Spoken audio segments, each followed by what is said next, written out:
But today I am going to talk, like we said, the migration, identity, and art, how it affected my art. And then I will start with my favorite poet, Rumi, that says, "Let yourself become living poetry." Um, I see life like that. Every day we build or we write poetry. Life is like writing poetry, and with all kind of colors and images.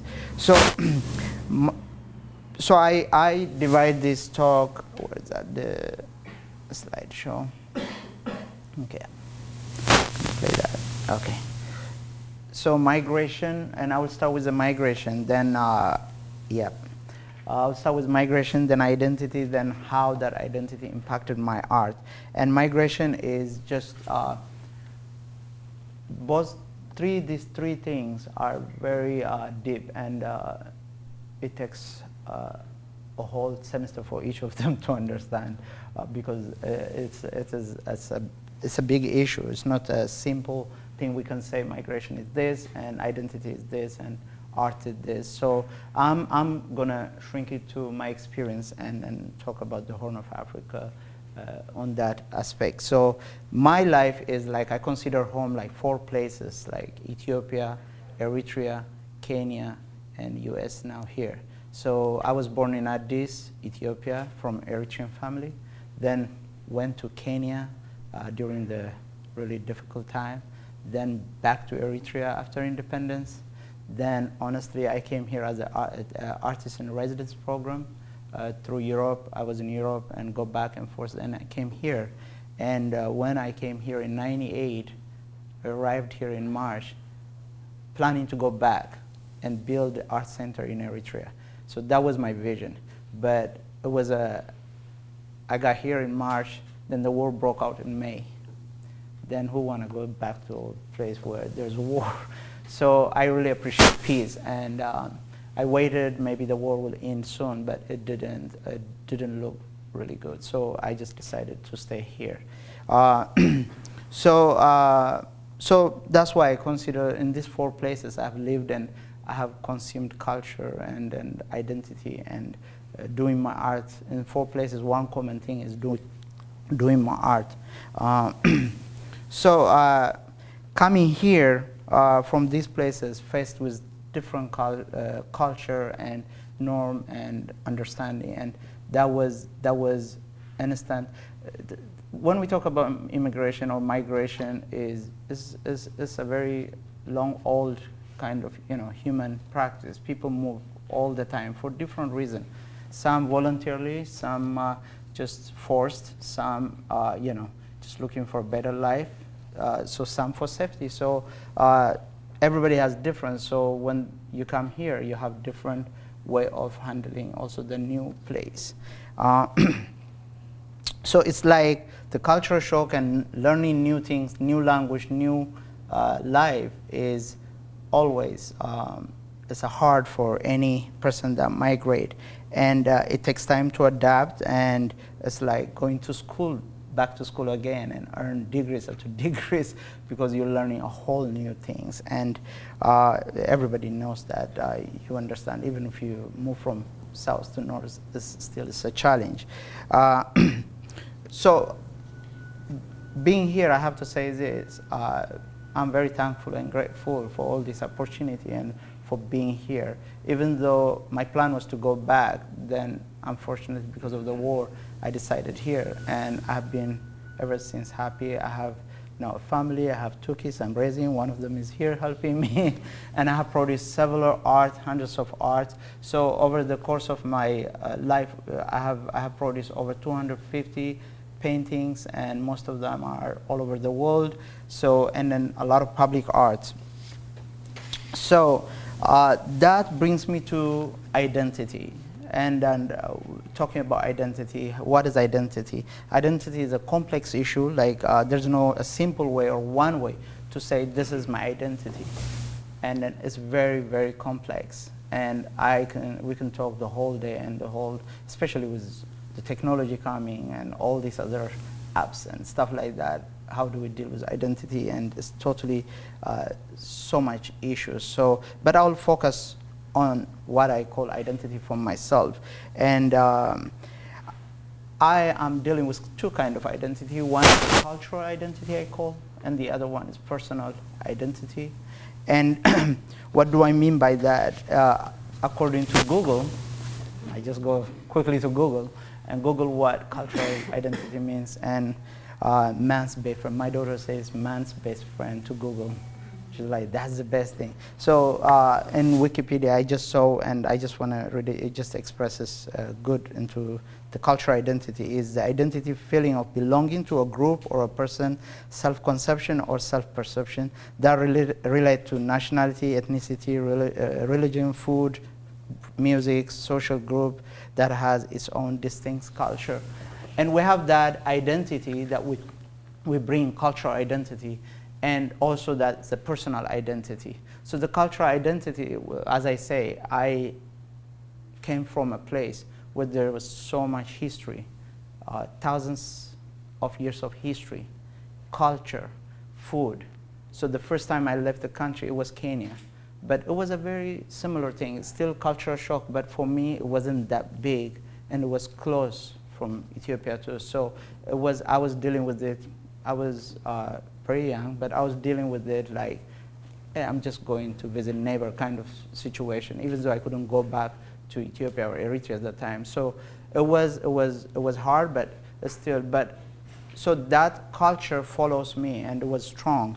And then when I moved to Europe, then I came here, it was totally different because it's a new culture and stuff like that. And with that parallel, like most of us immigrant here, we hold to that cultural identity because that's what we have, and you don't want to lose it. You hold it tight.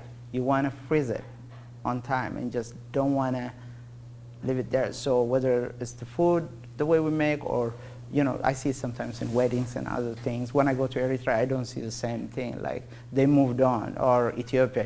The culture is fluid. It moves. It's dynamic, and people are moving with the culture, changing. But for immigrants, mostly they hold that culture and stay there because you don't want to let go of that. And with the art, it's the same thing. Always in my art, those image symbols occurs in my art. They come, even though I try to let go and just try to be free. But I don't want to lose that identity because it's not only I'm proud of it, but also it's me. That connects me with my people, with the land back in Africa, with the society that I interact. So it's very important. Beside, even if I say I just want to have a culture here, it's a multicultural, so many different cultures. It's so hard to catch one or another one. It's vast, and then so you have to have your own first, and then that I use as a center. Then go explore on my personal identity, which takes me to the next one, the personal identity. That the concept you develop about yourself evolve over the course of your life experience. So those are what I did, and the struggle is real. You have to accept to grow, to go to war with yourself in order to have that very healthy and good identity. So it's a struggle for every immigrant, for any human being. It's a struggle in terms of identity every day. But for immigrant, it's straight, like there. It's just you have your culture, you have your personal growth, you have a new culture here. So which one to hold? It's an everyday struggle. Which one to choose? Which one to go, in terms of norm, which one, how do you do? So it's everyday struggle, and that shows in my art. I'm going to show you a few slideshows later when I talk about my art, but these two subjects are like I want to finish that. So like I said, it's real. So our identity are created from those two cultural and personal identity.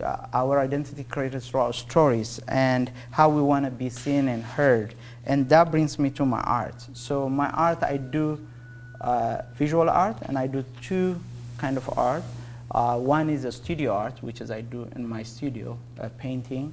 And that was a personal connection with my canvas. That's where I get free to express myself, my inner self, and much more in freedom. And the public art is where I do public art in a walls or buildings for people, and then designing places and restaurants. That's mostly dictated by the people that commission me. So if I do art on a wall in a public place, it's mostly dictated by the society, the stakeholders, and the neighborhood, and the history of the place. So I try to go more out and just do that. And so in my art, I will show visually, you saw earlier in the video, different kind of public art and restaurant design, and that is just a whole canvas of different work that I have. Let me see my time. So, okay. So let me go to the, okay. So these pieces, I did this piece for, it's called Melody of the Horn. I did this for Horn of, well, the Folklife Festival in 2004 to celebrate the Horn of Africa community. So I tried to come up with all our music and culture in this piece. It was popular at that time. So I divided my slideshow in 3 places. One is old work when I was in Ethiopia or Eritrea, and the second one is work that I did after I came here, and the third one is how my work, the new work that I'm doing, is influenced by all this. So this is a work from Eritrea. You can see in their own element the landscape, the people, and what I was focusing on, the celebration. And this is Asmara city with the palm tree and bicycle parking. If you know Asmara, you will see those all over. And camel is very popular in different villages. You can see them. So when I was in Eritrea especially, I was painting, I like painting the camel and then the nature and the people relationship to the animals. And the village, most villages are in the hill. You can see them, people walking down and up.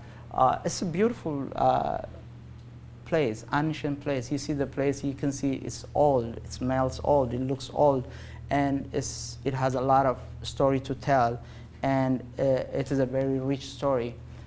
This represents whether in Ethiopia or Eritrea is very, very similar. So this is going to market. So my art style was like depicting people and way of life and just what I see. I paint the reality I see. And then I came here. This is a piece that I did here. I started doing the challenge, the generation faces, like the old generation, the mother on the left side and the young person on the left side, the balance of culture.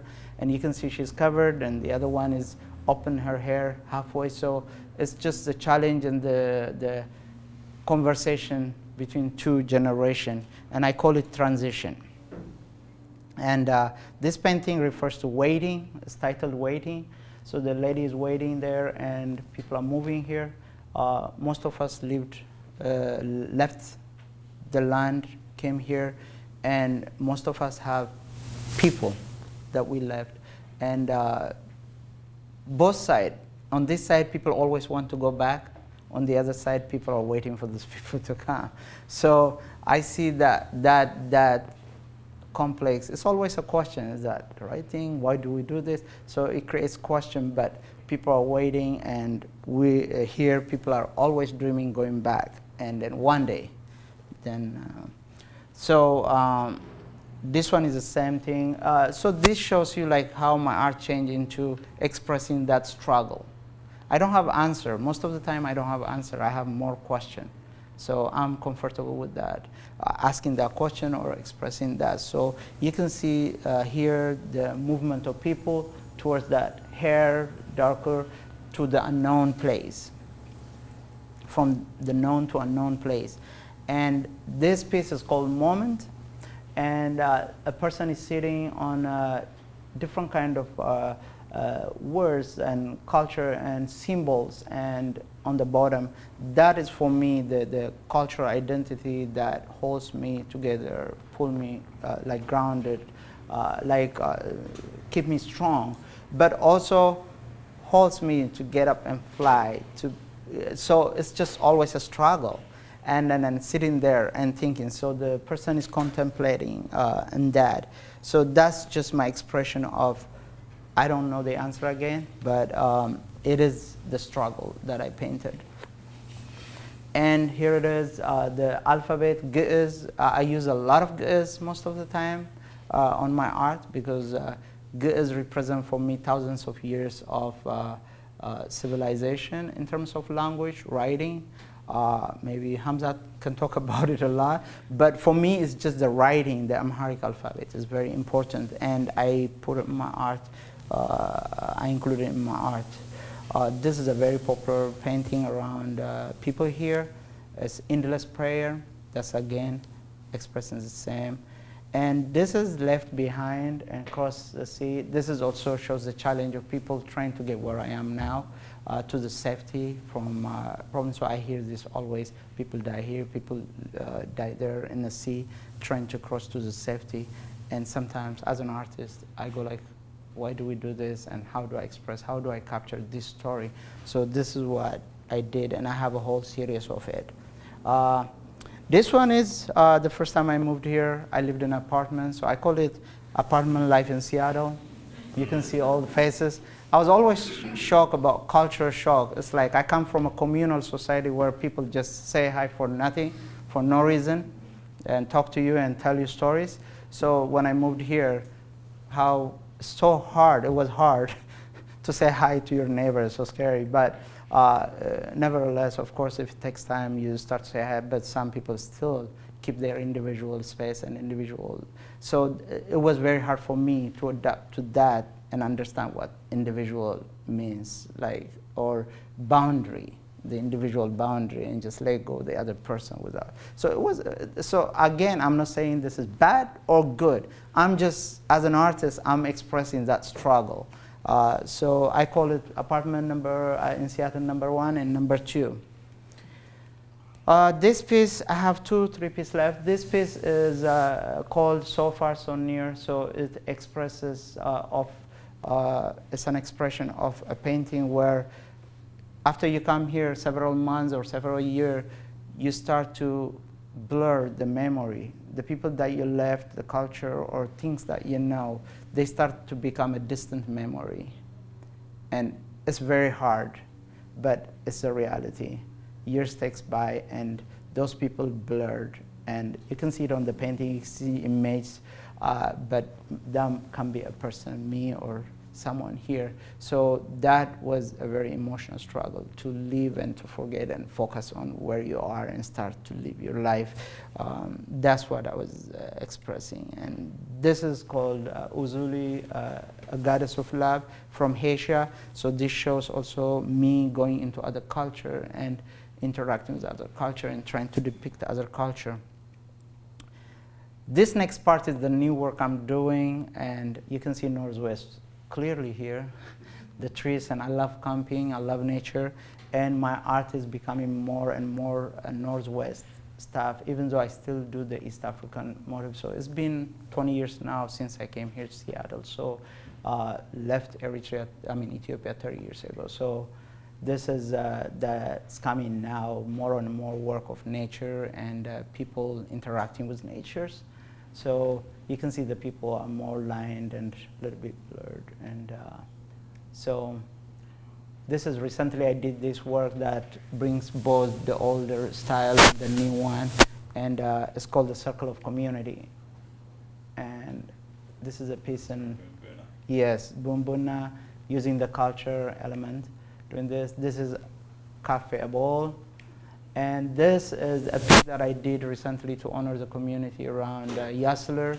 And you can see all culture in this big mosaic work, whether it's Sankofa or Salam in Ge'ez and other cultures in this piece. So, thank you. This is what I have. Thank you so much. So, I always say, like, there's no really control when I paint. I let myself, my inner self, get involved in that, especially when I do painting. But I can surely will tell you this, it's like the inside dictate. Frida Kahlo said, I paint my own reality. And the reality inside you, like what are you dealing with this, like, so it's a good observation. The colors are there still because the colors are something you consume and then you get attached to, and that makes you comfortable, but the story start to change. Like I said, as, I used to paint people, culture, or activities. Now, living here for about 17 years, 18 years, just Northwest, one thing I love about Northwest is the nature and how beautiful it is, and how fortunate we are to live in this beautiful environmentally and also nature-wise. And I am gravitated to do that. So the answer is I don't have control in terms of, honestly, when I get up and be in front of canvas, I just let spirit and just paint. But the limitation on the old work is flow, on this one is more limited. Maybe it's being careful a little bit, being conscious might have contributed to that. But honestly, I don't. I just let them paint, and I don't know what it comes. Yeah. Well, I started teaching a while ago, in starting like almost 2000 for Nature Consortium and for ArtScore. I don't know if you know these organizations, local organizations that give art classes to schools that don't have art classes, after schools, and also even normal classes. So now I work for Nature Consortium art program. I do art program director, means creating programs for that organization, art related, eco art we call it, and teaching kids doing art or express themselves with natural material instead of using toxic and stuff like that.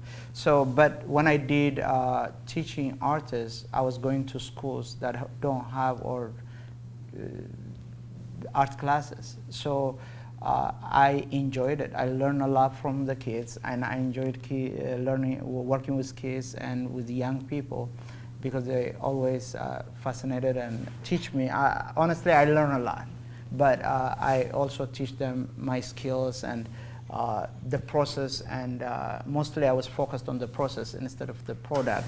So teaching teamwork and also doing something, how do you express from idea to visual, put it to visual. So teaching that, so I really enjoyed that, and I did in different schools and centers, yeah.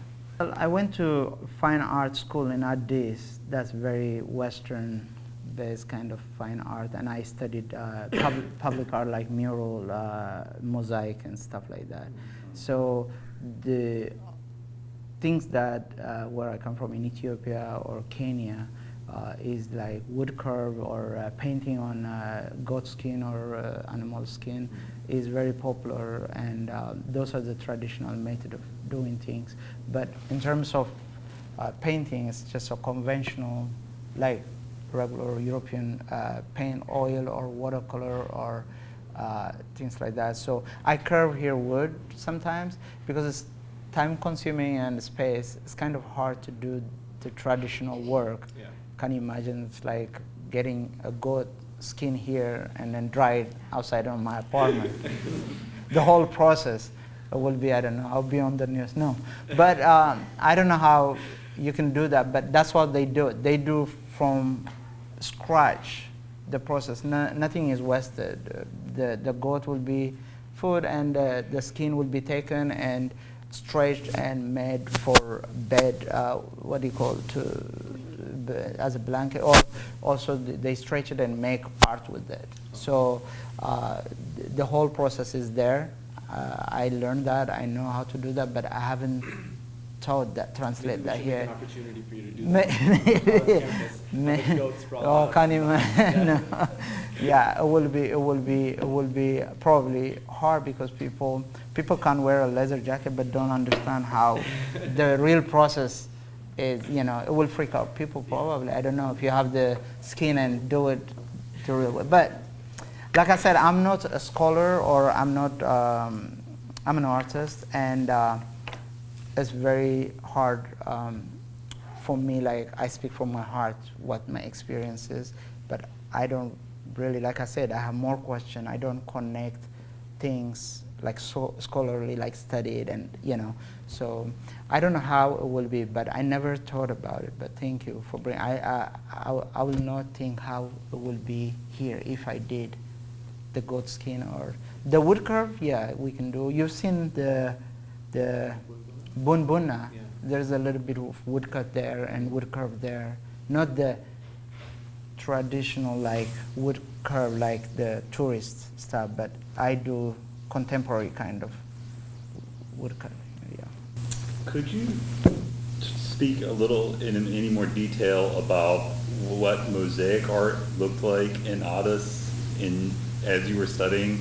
Is this part of is there also like a Soviet legacy here? Because part of what you said is that it's not only the most traditional forms of art, but it's a dynamic tradition. And in Ethiopia, some of these forms of public art have also been shaped by the dialogue with European, Soviet examples. So. Yeah, Ethiopia was briefly colonized by Italy for a couple of years. There was no really influence there, but in Eritrea you can see a lot of mosaics, a couple of them that was done by Italian, but the art history goes back beyond that colonial time in Ethiopia, because it's the 4th century, I think, 14th or 4th, the Byzantine art, when the Byzantine art came. So yeah, so the doing art was a little bit older than the colonial. So in Ethiopia, people were engaged doing those arts on religion areas like churches and other things, and the writing form was there. So when they write book on goat skin, writing those literature, they were doing art, also expressing those stories through the art. So the history of doing art or literature was there for long time. And then I can go back to the 2,000 years ago, the Aksum and Lalibela. That's another history we can go, how the sculpture and the art was adapted in Ethiopia. So we're talking about humongous, huge historical place in Ethiopia. That's why I said I don't claim to be a scholar, and I know bit and hear our history, where things are, but I cannot go in detail. But in the art school that I went, there were subject was given like public art, mural class.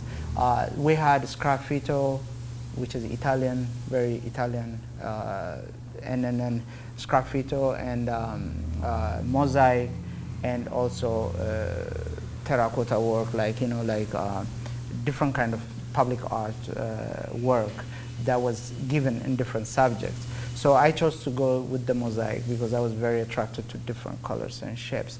But I don't see in Ethiopia a lot of mosaic work being done, very few historically, but the school offer mosaic techniques and mosaic work. So I studied that. But if you're talking about traditional art, it's a Byzantine style painting that is very popular, telling a story through a painting or illustration like painting, and the characters are more big eyes, Byzantine, which known for, and that was introduced I think in 4th century or something like that.